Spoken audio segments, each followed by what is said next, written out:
காரைக்குடியிலேருந்து வந்திருக்கிறேன். என் பேர் வந்து சிகரம் ஷீலா ரவி. நான் இபிஎஸ் அணியில் இருக்கிறேன். 1989 ஏடிஎம்கே கட்சியில் வந்து உறுப்பினராக இருக்கிறேன். 95-96 வந்துட்டு நான் வந்து ஒன்றிய கவுன்சிலராக இருந்தேன். அதுக்கப்புறம் வேறு எந்த பொறுப்பும் கொடுக்கல. புரட்சித் தலைவர் எம்ஜிஆர் உருவாக்கின கட்சியை புரட்சித் தலைவி வந்து வளர்த்தாங்க.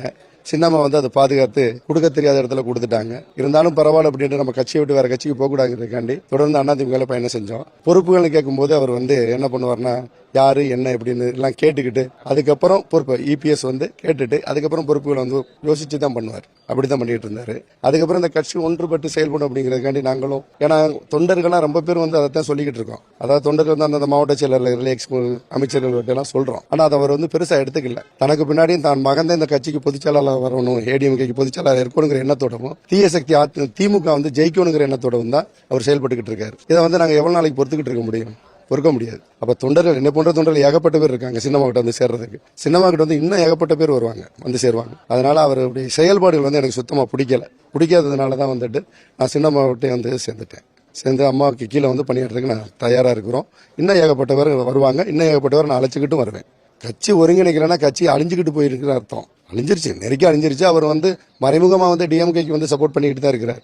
அதிமுக ஆட்சி அமைக்கணுங்கிற எண்ணம் அவர்கிட்ட சுத்தமா கிடையாது. தான் இருந்தா போதும், தான் குடும்பம் வளர்ந்தா போதும். அவர் இப்ப என்ன நினைக்கிறாருன்னா, கட்சிங்கிறது வந்து அவர் மனைவி, அவர் மச்சனை, அவர் மயம், மிதுன் இவங்கதான் கட்சின்னு நினைக்கிறார். தனக்கு கீழே ஜால்ரா போடவுகளை வச்சுக்கிட்டு கட்சியை வந்து அப்படியே கண்டினியூ பண்ணி போயிருவோம். நமக்கு வந்து திமுக ஜெயிச்சாலே போதும். அவருக்கு தேவை வந்து அவருடைய பிரச்சனையை சால்வ் பண்றதுக்கு திமுக வேணும். அதனால அவர் அப்படியே திமுக மறைமுக சப்போர்ட் பண்ணிட்டு தான் இருக்காரு. அவர் கட்சி வளரணும், கட்சி ஜெயிக்கணுங்கிற எண்ணம்லாம் அறவே கிடையாது. இதுதான் அவருடைய எண்ணம். இதுக்கப்புறம் அம்மா என்ன சொல்றாங்களோ அதை பற்றி நாங்க செயலாற்றுவோம். அதுல எந்த மாற்றமும் கிடையாது. அம்மா என்ன சொல்றாங்களோ அதை செய்வோம். அம்மா யாரை கை காட்டுறாங்களோ அவங்க தான் எம்எல்ஏ வாங்க. 100% வந்து ஏடிஎம்கே வந்து தென் மாவட்டங்களை சுத்தமா ஜெயிக்காது. அதே மாதிரி கொங்கு மண்டலத்திலையும் ஜெயிக்காது. நான் கொங்கு மண்டலத்துல எனக்கு இருக்குது, அரசியல் பண்ணிட்டு தான் இருக்கிறேன். நான் அரசியல் பண்ணாமல, அதாவது பொறுப்புல இருந்து அரசியல் பண்றது வேற, பொறுப்பே இல்லாம அரசியல் பண்றோம் பாத்தீங்களா, அவன் தான் உண்மையான தொண்டன். அதை நான் செஞ்சுக்கிட்டு தான் இருக்கிறேன். கவுண்டம்பாளையம் தொகுதியும் சரி, காரைக்குடி தொகுதியும் சரி பண்ணிக்கிட்டு தான் இருக்கிறேன். அதனால வந்து நிச்சயமா வந்து ஏடிஎம்கே வந்து வர்றதுக்கு வாய்ப்பே கிடையாது. சின்னம்மா இல்லாம வரவே முடியாது. சின்னம்மா வந்து ஏங்க ஒரு நிமிஷம் யோசிச்சு பாருங்க, சின்னம்மா யாரையாச்சும் தவறா பேசியிருக்காங்களா இது வரைக்கும்? அவங்க வேணா பேசியிருப்பாங்க. அவங்க யாரையுமே தவறா பேசினது இல்லை. கீழ்மட்டத்தில் இருக்க ஒவ்வொரு கிராமத்தானும் வந்து சின்னம்மா என்ன தப்பு பண்ணாங்கன்னு தான் கேட்கறாங்க. சின்னம்மா தாங்க, சின்னம்மானால மட்டும்தாங்க ஏடிஎம்கே ஒன்றிணைச்சு வெற்றி பாதையில கொண்டாந்து அந்த அரியணையில் அமர்த்த முடியும். வேற எவனாலையும் பண்ண முடியாது. அது வந்து நான் வந்து என்ன சொல்றேன்னா, கீழே உள்ள சூழ்நிலைகளை தெரிஞ்சுக்கிட்டு சொல்றேன், தெரியாமலாம் சொல்லல.